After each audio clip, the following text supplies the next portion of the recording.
We wait for our wonderful, wonderful speaker to come back.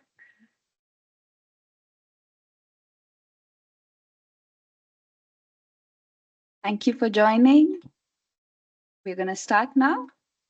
Well, good afternoon, everyone, and welcome to this press conference organized by the CBD Women's Caucus here at SBSTTA-28. I'm Shruti Ajit, and I'll be moderating today's session.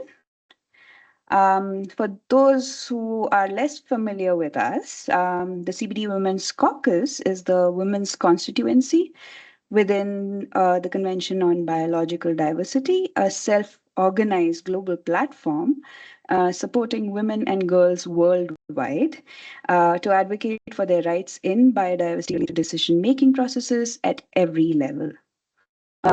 Thank you all for joining us in the media room. Few quick notes before we begin, of course.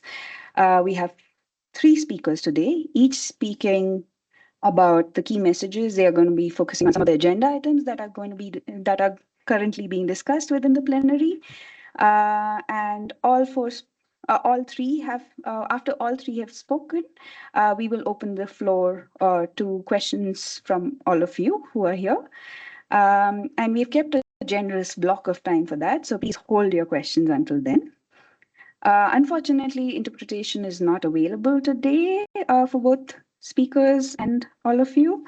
So please note that this session is not being live streamed. So if you're not able to join us in person, our communication team will be glad to follow up with you directly afterwards. Our full set of recommendation for SBSTTA-28 is available now and on our website, which is cbdwomenscaucus.org. So I encourage you to have it open since our speakers will be referencing it directly. And if you have the postcard, the QR code, that's where you will get to see. So with that, we jump straight into the conversation where we are at a pivotal moment today. This SBSTA is considering the first global review of collective progress towards KMGBF, and how parties respond to that review will shape the road to COP17 in Yerevan in October this year. So our caucus represents more than 900 members across 110 countries, and recommendations you will hear today reflect that collective voice. Across every item in this agenda this week, from monitoring and reporting to sustainable wildlife management, protected areas, and many more, we are calling for the same underlying principles, which is stronger governance and accountability, real recognition of the knowledge, leadership, and contribution of women, indigenous people, local communities, people of African descent, youth, and other rights holders, and increased investment in the enabling condition, including finance, capacity, monitoring, data, and technical cooperation, needed to achieve equitable, effective, and transformative implementation of the framework to turn commitments into action. With that, I turn now to our first speaker, who will address our key positions for item 3, which is planning, monitoring, reporting, and review. We have Christina here with us. Christina, my question would be, what exactly, sorry, just hold on. Where does CBD Women's Caucus see the biggest gap in how the Montreal Global Biodiversity Framework is being monitored, reported on, and reviewed? Christina, over to you. Thank you very much, Shruti. Hope my voice is clear enough. Carries over? Good. I'll try to organize a few thoughts around 3 main points about your question. The gaps that we see as fundamental are also the one rightly identified in the global report. So we need to keep that in mind.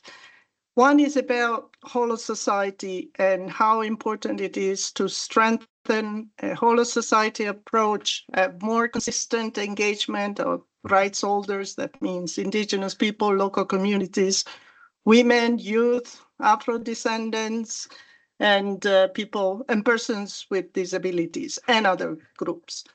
The second point is about the absolute need to scale up availability and accessibility of means of implementation. That covers finance, capacity building, technical cooperation, and so on. And the third one is also about improving and increasing investment in monitoring, data analysis, and very important for us, data disaggregation.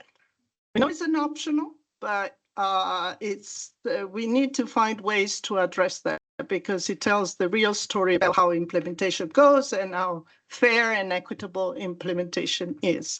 So coming back to the whole of society, I would say that what is also important, the engagement and the participation, yes, but it's also the recognition and the tracking of the contributions of rights holders, including women, to the global biodiversity framework implementation. These are critical to achieve the mission of the GBF. Let's not forget. We also need to, whole of society needs to sort of be rolled out in terms of mechanisms that allow and enable participation. And these should be, as much as possible, institutionalized at national level, regional level if we can. There are good practices highlighted in the national reports, so we should see more of those. So we keep in mind that whole of society is more than a principle. It's really a way, accountable, effective, cost-efficient, important consideration, to address the implementation gaps and the challenges that have been identified in the global report. On significantly scaling up finances, especially means of implementation in general, what we see now is that rights holders, and again, indigenous people, local communities, women and youth especially, are contributing already. So it's not a matter of commitments, it's a matter of long-standing contributions, but these are not always recognized, and particularly for the case of women, they are not always visible, they're overall undervalued. But these contributions are not commensurable to the means of implementation, the finances accessible to these groups is not commensurate to the value and the size of their contributions. So this needs to change. And this is going to be complement the efforts by parties and really enable whole of society, whole of government approach. In this view, we also see an important role to be played by well-resourced, again, technical and research support centers that could really help and enable sharing of knowledge and information, including from networks and groups like women. And the third point on monitoring and data and analysis, why is so important to measure and track the contribution of women, especially to the implementation, is because through the current monitoring framework, this goes unseen and invisible. We know we don't have a headline indicator. There is a component indicator, but that needs to be used and adopted at national level to measure those efforts and those contributions.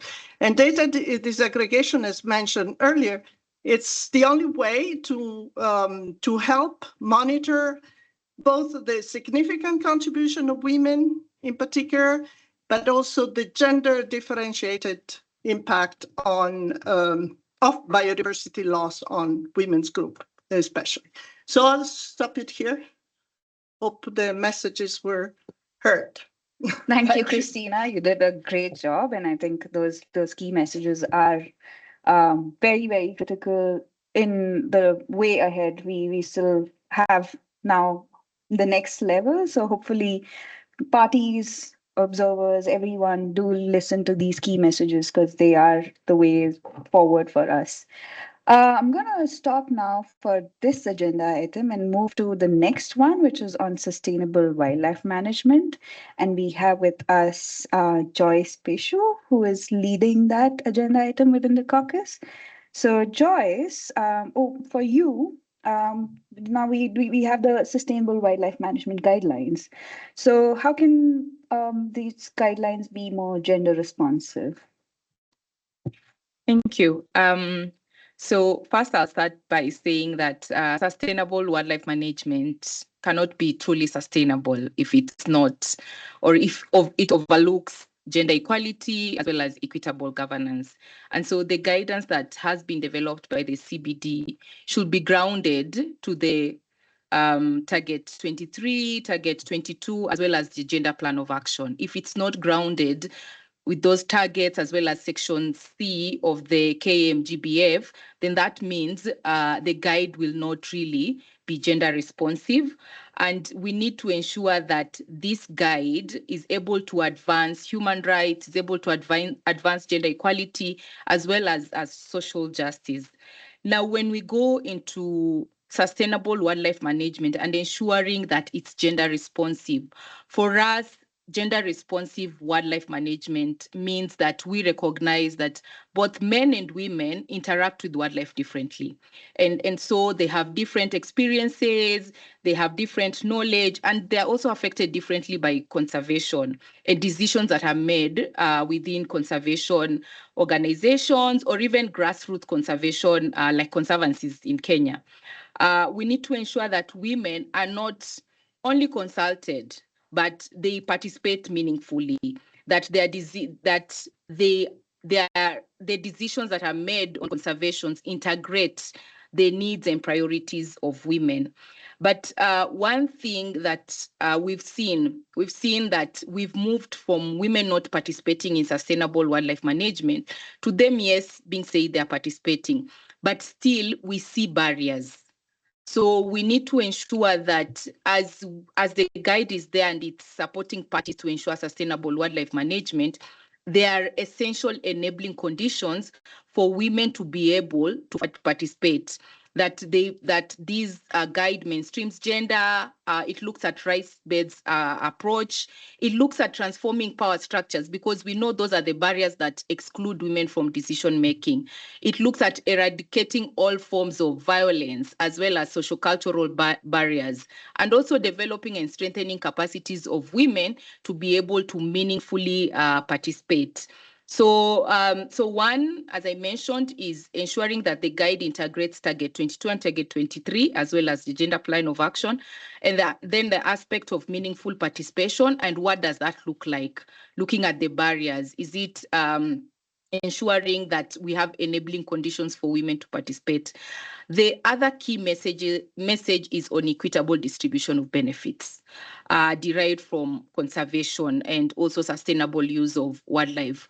It needs to recognize the gender differentiated knowledge, practices, and contributions, as well as the costs and benefits, ensuring that women, indigenous people, local community who share or coexist with wildlife receive fair and equitable benefits. So aspects of benefit sharing, we need to ensure that there is a fair share of benefits from conservation while not carrying the share of the costs. So you find that some group of people, especially women, that directly interact with nature, either they go and collect firewood, collect water, they carry a lot of costs to having conservation through human wildlife conflict, but they don't receive the fair benefits. So this guide should be able to integrate that.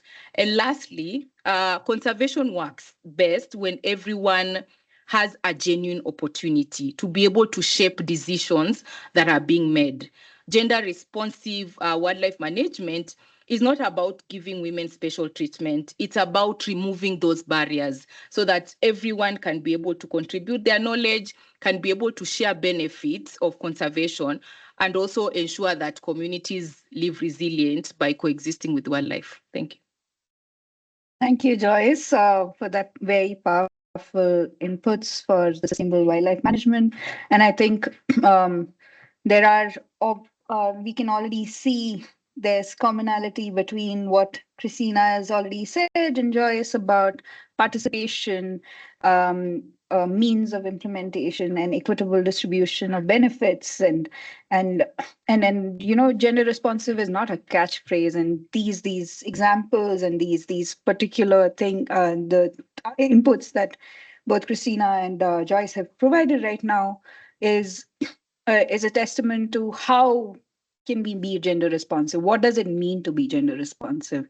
And I'm going to stop there because we have the next one, which is also something that interests a lot of people who are, and I think it's one of the most contentious, but also very very interesting point of topic here, even within CBD, which is on protected area. And this time we have the program of work on protected area being reviewed and revised to align with the KMGBF. So we have that agenda now up for discussion, and for that, Meenal, who is co-leading within the caucus, Meenal, I just wanted to ask you, is that uh, what does this program of work on protected area need to address, and how can its implementation be made more gender responsive and human rights based? Thanks, Shruti, for that question. So, like you've said, it's contentious because of the human rights issues in protected areas that we are seeing across the world.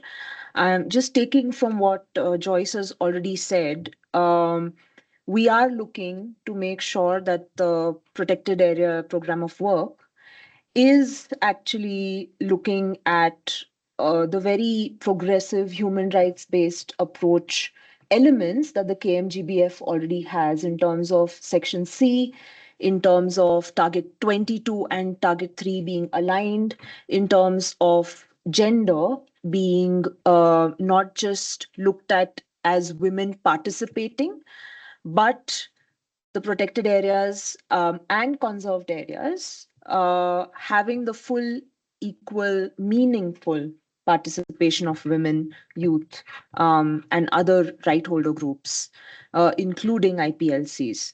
We're also looking to make sure that there is a recognition of the diverse forms of governance when it comes to protected areas, and that needs to be upholded in the renewed protected area program of work that's going to come up. Especially important, taking on the language of Target 3 is free, prior, informed consent, especially when it comes to creating protected areas or other conserved areas, expanding them to achieve Target 3. So these are the crucial elements, I think, that we've pushed for within the protected area program of work. Having said that, how do we ensure that it's implemented in a way that it upholds human rights and gender considerations? So what we have what we want is that it needs to fundamentally transform the way in which protected areas and conserved areas are governed. And that requires uh, participatory instruments, but also instruments that are going to further women, IPLC groups, other right holders in decision making, in governance structures around protected areas, looking at ways in which it can be made more inclusive and power relations are kind of equalized when it comes to protected areas. Another important aspect of governance is to ensure that the gender based violence that sometimes can result in these areas is looked at by parties and is effectively eliminated. So that's one thing. The second, as just taking from what Christina and Joyce have also said, is that we do need dedicated finance to reach the hands of women, indigenous people and local communities directly, because they are driving conservation efforts on the ground. So that is something that we've been advocating for as well. Financial mechanisms that are direct, finance reaches communities directly. It recognizes the value of the diverse governance systems that exist, and we are also going further because we are looking at monitoring and implementation as well. We do want to see frameworks that build in accountability when governance of these areas takes place. So this is usually what the key asks are around other items as well, and this is the same for the protected area program of work as well. Thanks. Thanks, Meena, for that.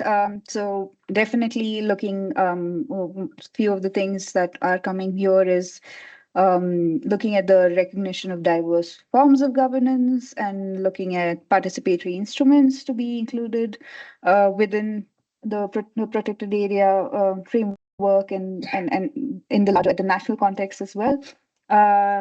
Elimination and addressing of the gender-based violence within these protected areas is key. Dedicated finance, again, the same thing. So I think there are few key elements, but also like how it's contextualized within each of these agenda items is how you can actually have it truly gender responsive and gender just and inclusion of human rights based approach to this. So with that, I'm going to open it up for question and answer from the audience, if there is at any point. Yes. If you can, please introduce yourself and let us know where you're from. And yes.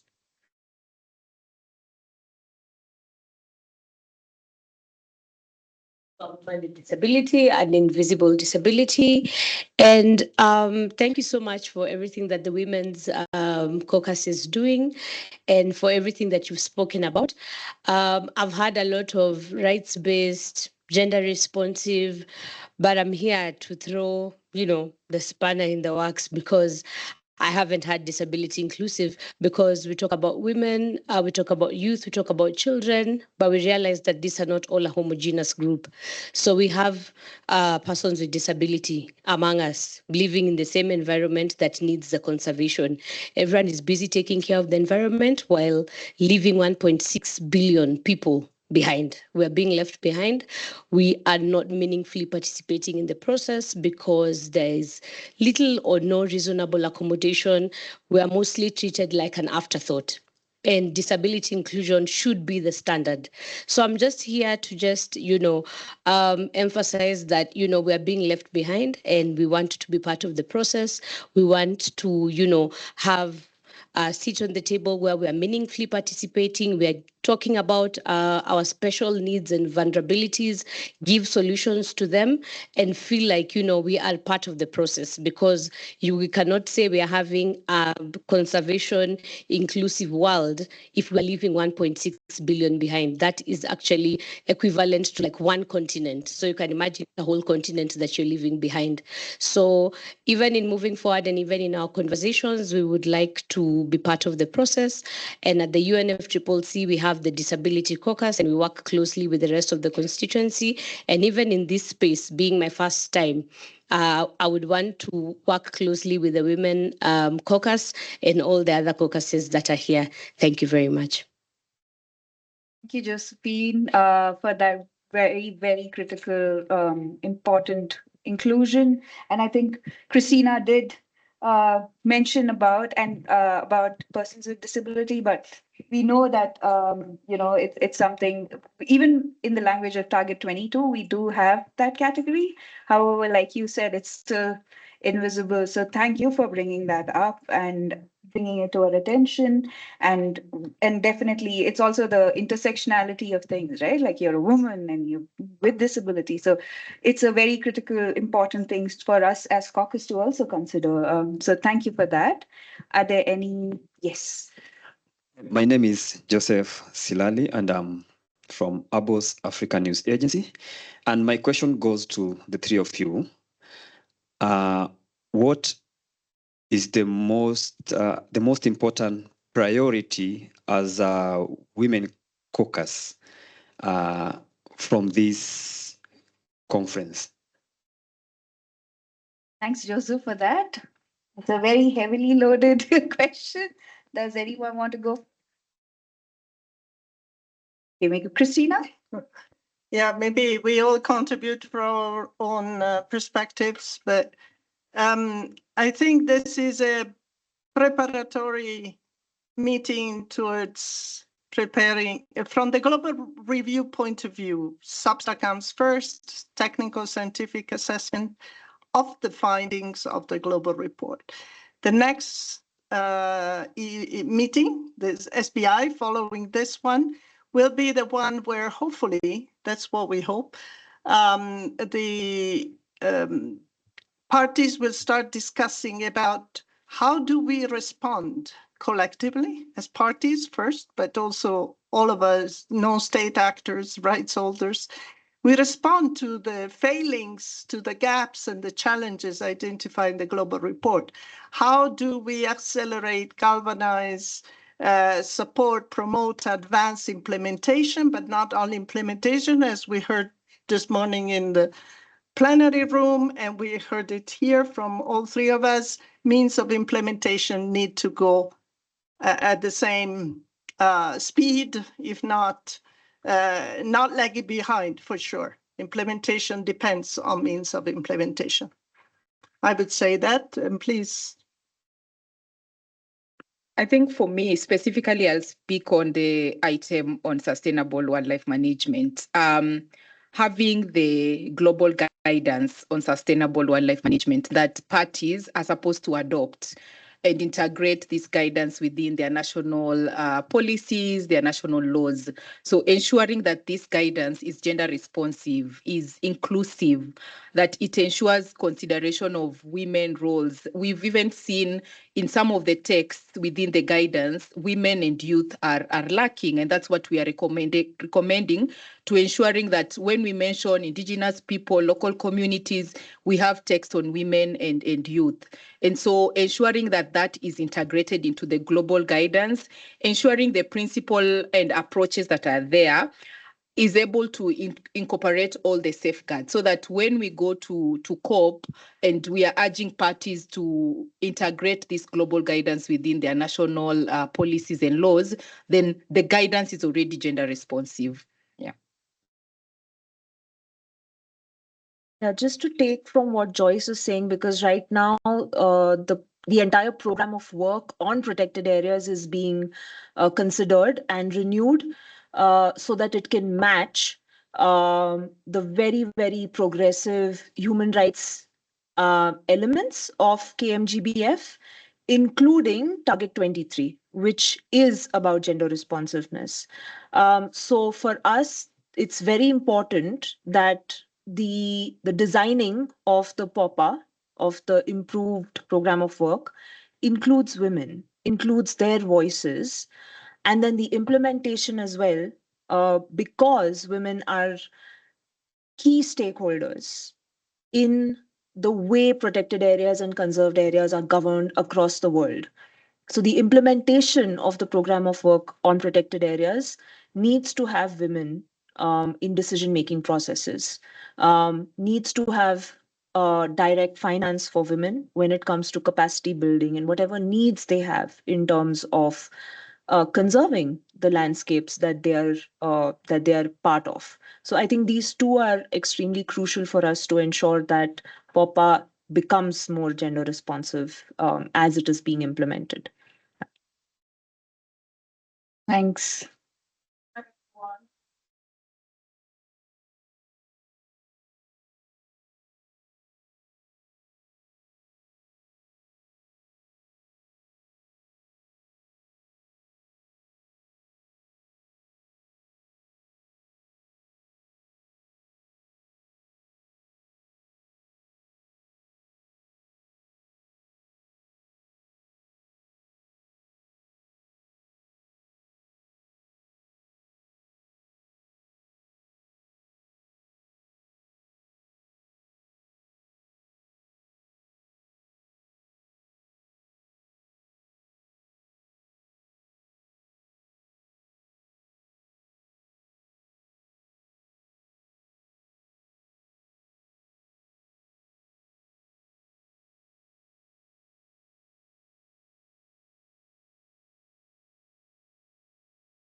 Thank you, Ruth, for that. And yes, absolutely, more power to the Women Caucus. But this is not the Women Caucus. This is the Women Caucus. So all of you are. And we look forward to those who are not there also be part of it, because you bring in your knowledge, you bring in your expertise, you bring in that richness. And that further, makes this discussion richer, and the negotiations so much more powerful. So any more comments at this point?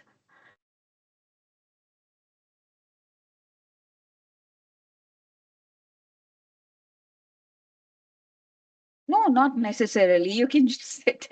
Whatever makes you comfortable. Yes. Is it on? Everyone. My name is Nusrat, and I'm from Po Echo, Pan Animal Welfare in Mombasa, Kenya. It's a women-led. I'm the founder and the executive director, and we're a One Health organization. We had the Indian Ocean Conference that happened in Mombasa, and then we had the Kenya.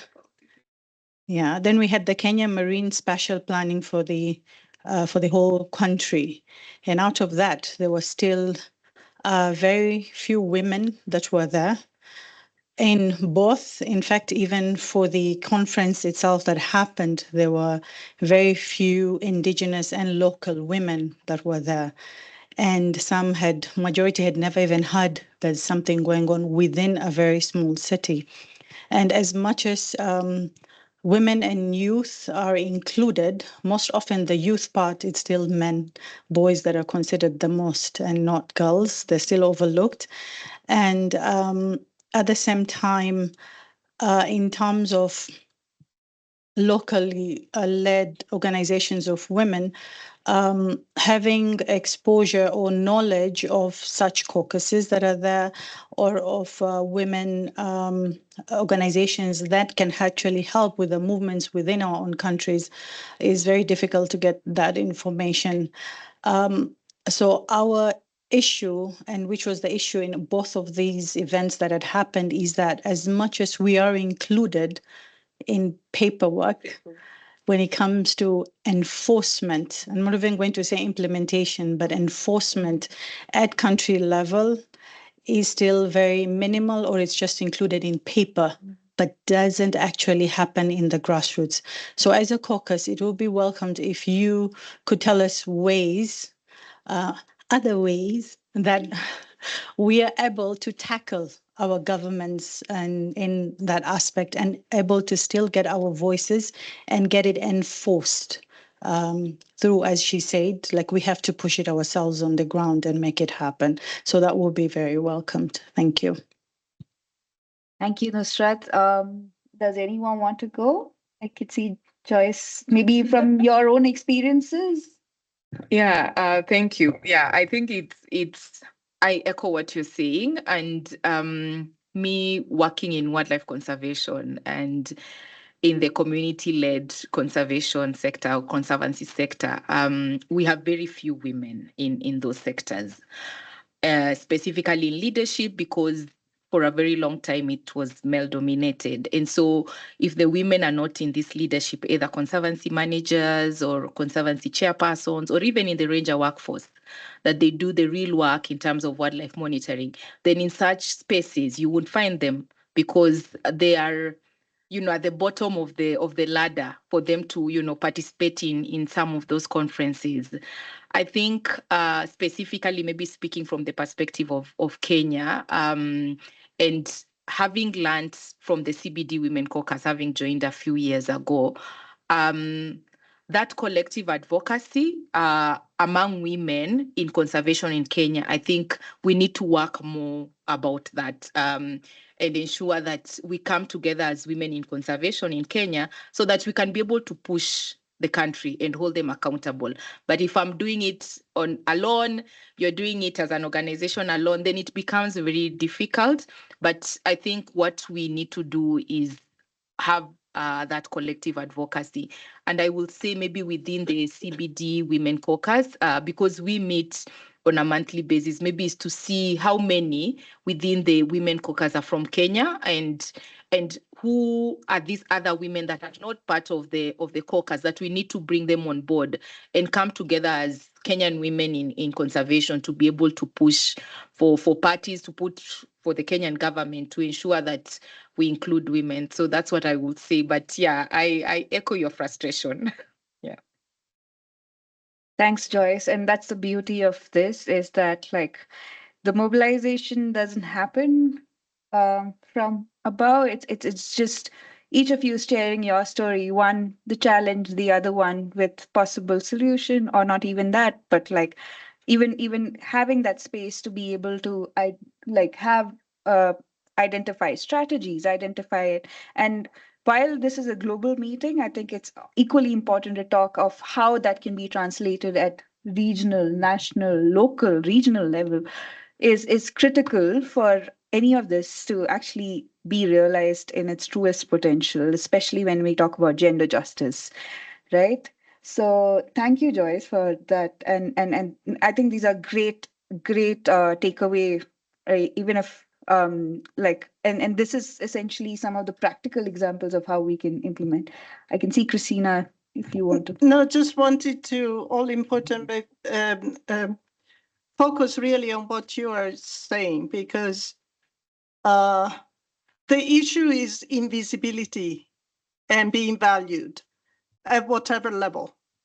And there is sometimes a tendency to see a hierarchy of level. Global is more important. We need to be visible there, yes, but you also need to be visible, as you very well know, locally and regionally. And the value of what you're doing at level, the outreach, is just as important and significant. And then naturally, these levels will connect because there are networks like the Women Caucus and so on. So do hold on, continue, reach out to your Mombasa level. It's important. Thanks, Christina. I see Meena also wanting to chip in. Yeah, again, we are all echoing because each of us also works within our countries in trying to. I think what really helps is knowledge should flow from the global to the local, and that is what the Women's Caucus is slowly building up right now.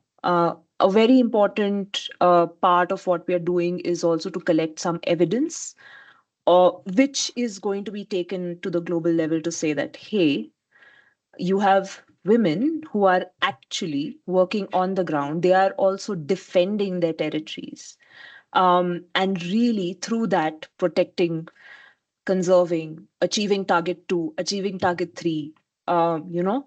And one of the things that we just had was to build this evidence by inviting case studies from different parts of the world to actually come up with a women biodiversity outlook, which is going to be coming out during COP. So there is that knowledge from the ground that is going to be taken here at the global level. At the same time, I think it becomes really important for people like us who have access to this space to take whatever information that we are getting and to go on the ground and talk about it. And this is a great opportunity because you also have your delegates here to actually make those connections. It becomes really important. Even if they don't approach you once or twice, they will keep you in mind when things have to happen at the national level. And they see dedication, and they also understand where expertise lies when certain things are being discussed. So I think it's important that that knowledge flow is kind of kept alive, and also, I do believe that people working at the national level need to understand what's happening at the global level, because that's where policies are set, and that's how it impacts what's actually happening with the women on the ground. So it's important to have whoever comes at this level needs to take this back while planning what is going on. So it would be, we're here, the caucuses are here. Please come, talk to us, and we can collectively figure out ways in which it can really impact at that scale. So yeah. So I think that's great because we've got Christina talking about like building capacities and not sorry, Joyce talking about building capacities at a national level, ideas of how to start a chapter, and similarly, I think she spoke about it from the context of Kenya, but also maybe you can see that happening in all the countries, and maybe it's things, ideas that you can all take for your each country. Christina talking about how we can like try and engage, and this is essentially how where you have to build that capacity to be able to bring that the kind of work expertise that you have to these global policies. And Meenal talking about the two-way exchange and transfer of knowledge, where it's from global to local, but also local to global, where you have whatever is being discussed here being shared, and then how to evidently bring those evidence and impact the policy discussions, which is what all of you are here today. And also hopefully, and this is where media personals here, so many of you who are also here as from media, plays a critical role, because you are represent local, national, regional media, and then you help also take that message to the larger public, who will be able to understand what kind of conversations are happening, what is it that we are talking about. Sometimes these global policy seems so like like far away and kind of, I don't know, like a little bit. I totally get that, but definitely on how to ensure, and this is where I think it's not just like caucuses, but looking at media, looking at how to effectively like bring and take that voice and share it with as many people as possible.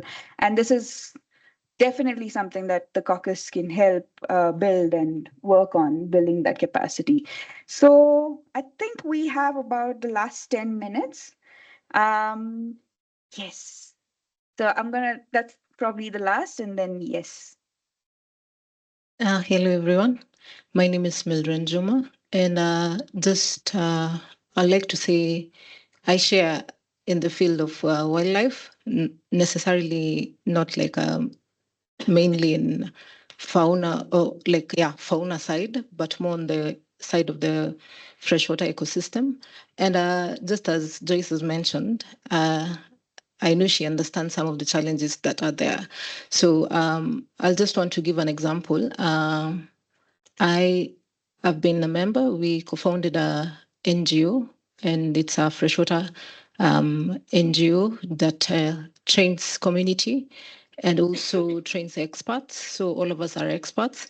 When we started it, just as she mentioned something on that line, it came to a challenge that we are needed as women to fill in the gap, because it is a requirement that is stated officially. So in that group, majority of them were men. And when they came to me because of my expertise. So when I told them, actually, women are very knowledgeable. And when you get experts who are women, they really know what they're doing. And it's not fair that I am the only woman in this group. So I cannot be able to agree to be a part of it unless you make at least, even if not 50-50, but at least 40-60.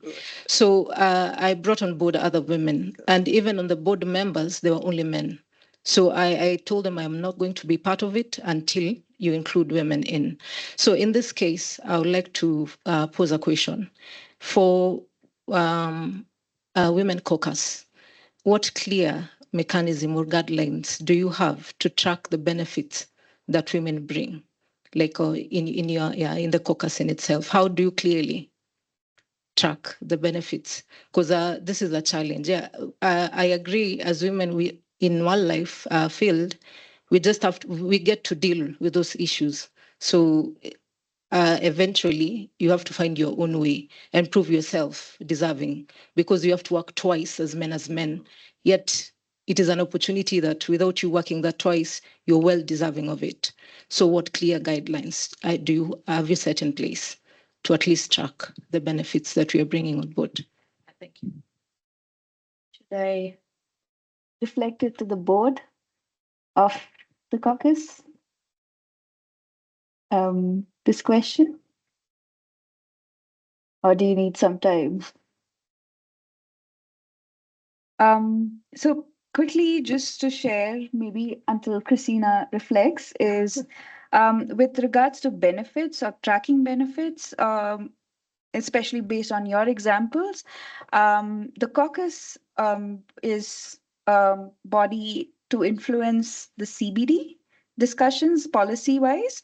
However, like Ruth was sharing, and so many of here the speakers were sharing, the benefits and tracking benefits should be at national level, where we help build capacities for you to be able to negotiate with your countries to ask them that what kind of benefits are women going to be able to get, especially when you're looking at policies of sustainable wildlife management, protected areas, fresh water, and that's essentially coming down to, and you're talking about like tokenistic participation, right? Like going beyond tokenistic participation. That all comes down to implementation or even enforcement, like Nusrat was saying, right? First step of enforcement and then implementation. It's the caucus is bringing together like all of you, and it's not just us as spokesperson, because I think for these agenda items the spokesperson here are leading them. However, all of you bring your own expertise, and this knowledge exchange that just happened is what I think the caucus is meant for, to help facilitate like we would love to know what kind of things you did on ground, so that that could be examples that we could share with the other members who may be facing similar situation. And similarly, with the caucus, we have initiatives like that. There are couple of them, like Meenal shared one on building evidence and showing how women are influencing and contributing, and therefore deserve to be recognized and visibilized in global policy through the various examples that's happening on ground, which are women led, which is on the Women Biodiversity Outlook. There is another one on looking at gender responsive biodiversity policies, which is what the caucus is trying to look at a national level, and to see how truly gender responsive they are.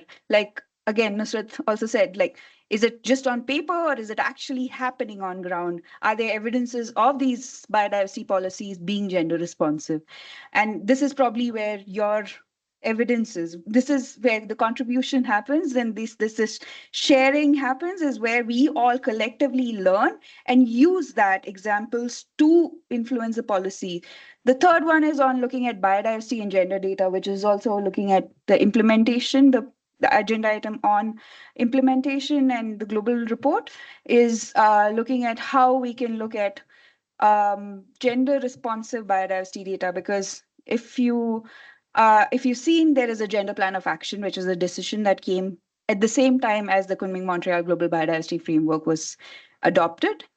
The gender plan of action clearly defines some of the intended outcomes for parties, stakeholders, including all of us. This is where you can see that you, as a stakeholder, a critical organization as a stakeholder, can actually play a role in ensuring that that particular activity under the gender plan of action needs to include you, and ask your country to be accountable and bring you into that conversation and into that. And for that, and we keep saying gender responsive biodiversity data, right? It's not just numbers, it's also these stories, your examples. It doesn't have to be just numbers or biodiversity indicators. It has to be social and economic and political indicators, including participation, including benefits and access and benefits from the sustainable use of biodiversity. And that's essentially why when we talk about gender differentiated impacts from the use of biodiversity, but also biodiversity loss itself, what happens. And that's essentially, and that would help us then provide the next step, like, oh, look, this, so many of these evidences show one clear thing, is that like women face a lot of there's a definite impact in disproportionate impact of biodiversity loss on women. And we keep saying that, but we also have enough evidences, but we haven't been able to collectively bring it and make it like powerful. And that's essentially what the caucus is aiming to do, is bring that evidence together to make it even more powerful, to be able to prove that, we keep saying disproportionate impact. This is what we mean by disproportionate impact. And that's essentially what it is, but maybe I'm going to shield it to. I don't think I need to add anything. You said it all. Yeah. Yeah, so along with Target 23, there was also the adoption of something called as a gender plan of action that Shruti spoke about. And it's a very clear guideline, which you were asking for, right? For parties, for stakeholders, for women's organizations. So if you could look at that and ask your country what it's doing with the because we did have a midterm review of the gender plan of action, and it was extremely deficit in trying to understand how women are contributing, or even how countries are implementing it. And part of it is also there is an indicator which sits as a complementary indicator, so parties are not obliged to report on it.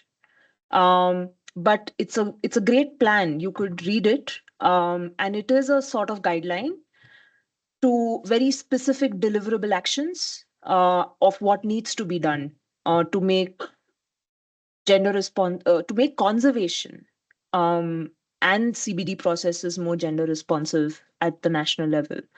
So that's there.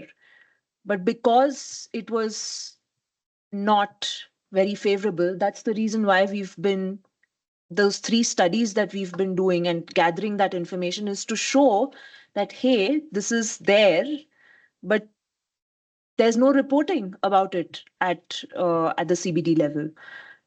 But it's a great document, and now all the 3 Rio conventions have a gender plan of action. So maybe you could also read that, and I don't know, in the next, I think it's the review will also be up by 2030 again to the final review. So there could be processes leading up to looking at it again, which maybe more women need to be a part of that as well. So yeah. I think in conclusion is that I hope you look at the caucus to get as much information, because that will help support whatever kind of advocacy you want to do on ground, and help you. And even if you need, like Ruth said, we have 900 plus members. So in case you want to mobilize, you want to get this information, as caucus, we will help build that capacity from the knowledge gap, address that knowledge gap, and whatever information you need, the caucus is always here to support that. And with that, I think we are now at the end of this press conference. Thank you all for joining, and thank you for being part of this. And hopefully we will see you all in the subsequent side event, which is happening in the evening at conference room number 9. So which is on gender and biodiversity data. So please do come and join us there. And see you all in the negotiation room and across somewhere.